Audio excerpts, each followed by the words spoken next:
These are this afternoon's top stories. Team Unity will host a Thanksgiving service for violence-free election campaign tonight. OECS Ministers of Trade are meeting in St. Lucia, and Japanese troops have clashed with Okinawa's residents over the construction of a new U.S. base on their island.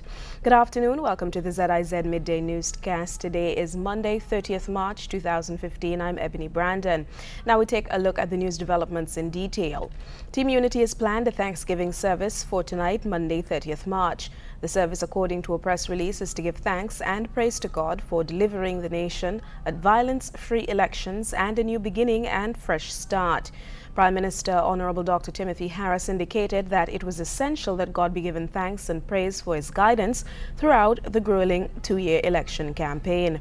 The service begins at 7 p.m. and will feature Prophet Bonito Stapleton from Jamaica and members of the local Christian Council and evangelical associations.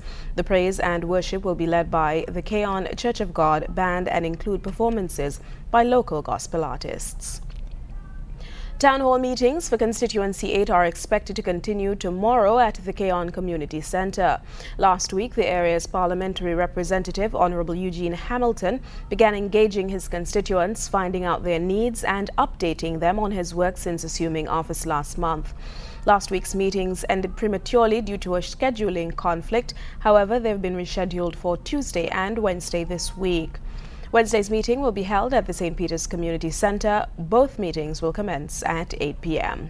In other news, Felicia Scott is this year's Lime Miss Black Sand Swimsuit Queen.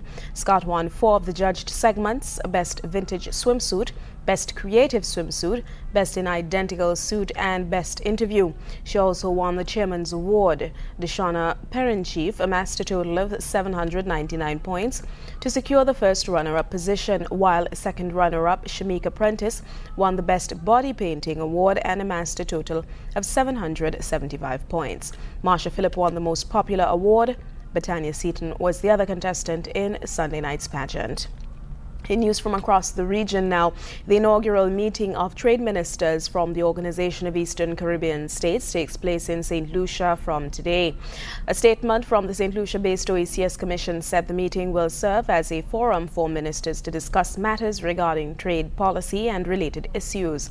The trade ministers from Antigua and Barbuda, Dominica, Grenada, St. Lucia, St. Vincent and the Grenadines, St. Kitts, Nevis and Montserrat, as well as Anguilla and the British Virgin Islands, will discuss advancing the OECS priorities in the World Trade Organization, as well as progress towards the establishment of the free circulation of goods regime. They are also expected to discuss coordinated strategies that can be adopted to better position the sub-region to trade with countries and groups of countries, as well as prepare for the 10th WTO Ministerial Conference to be held in Kenya in December from the 15th to the 18th.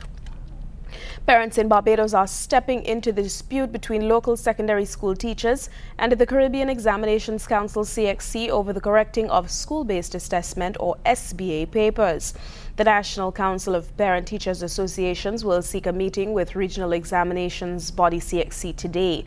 President Sean Gibbs says there's a lot of anxiety surrounding what is happening and they need more clarity. The Barbados Secondary Teachers Union attempted to explain why it has decided against marking the SBAs without pay at the meeting over the weekend. President Mary Redmond says CXC has been paying some teachers for SBA work while giving others nothing. If we look also at the fact in terms of disparities, CXC is presently paying some teachers for doing SBAs in some subjects. So the foreign language teachers get paid for their SBAs. The theatre arts teachers get paid for their SBAs.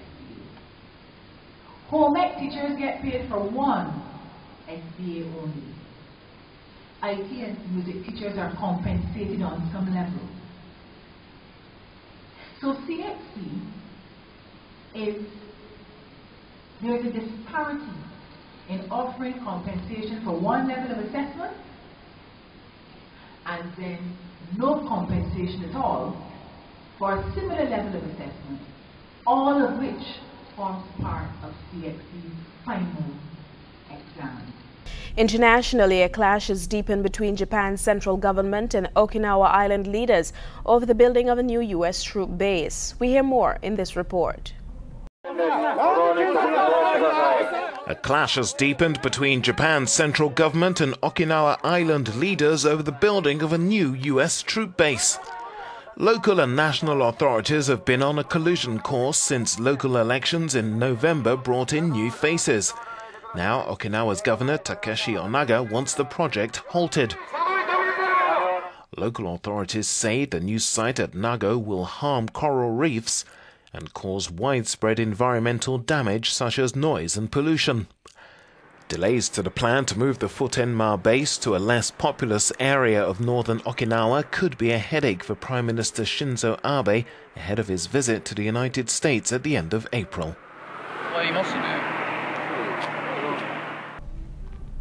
The clash over gay rights and religion has flared up again in the United States. The state of Indiana passed a law that allows business owners to refuse service or sell goods to gay people. Al Jazeera's Rob Reynolds reports.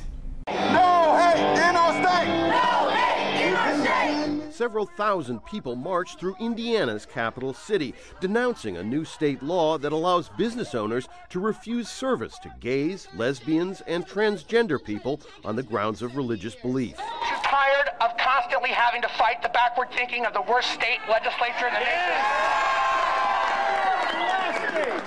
Are you tired enough to fight back? Yes!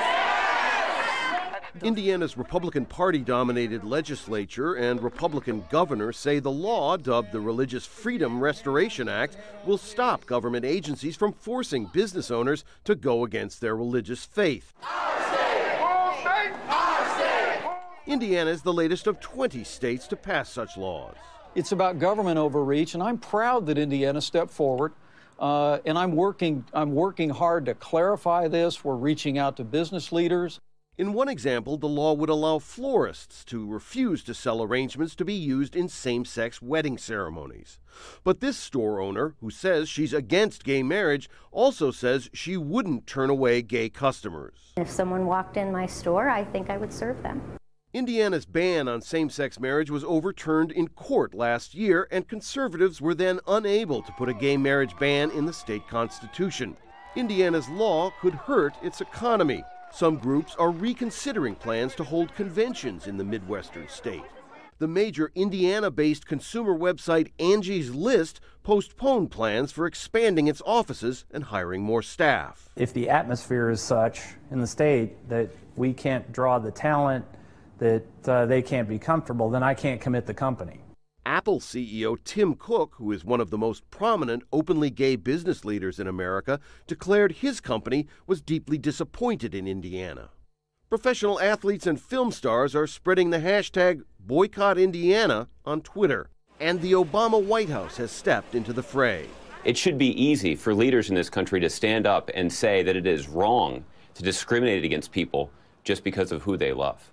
With key games in the enormously popular March Madness college basketball tournament due to be played in Indianapolis next week, tournament officials hinted they might move the matches elsewhere in protest. Rob Reynolds, Al Jazeera. In the weather today, St. Kitts and Nevis will be partly sunny with very little shower activity, becoming fair to partly cloudy tonight with a brief passing shower overnight. There will be a temperature high today of 28 degrees Celsius with a low tonight of 23 degrees. Winds will come from the east at 12 to 18 miles per hour with lighter spells overnight. Seas will be slight to moderate with swells of 1.2 to 1.5 meters or 4 to 5 feet. The sun will set today at 6:24 p.m. and rise tomorrow at 6:07 a.m. The weather's brought us to the end of the ZIZ Midday Newscast. Thank you so much for watching. Join us again this evening for these stories and more in detail. I'm Ebony Brandon. Have a good day.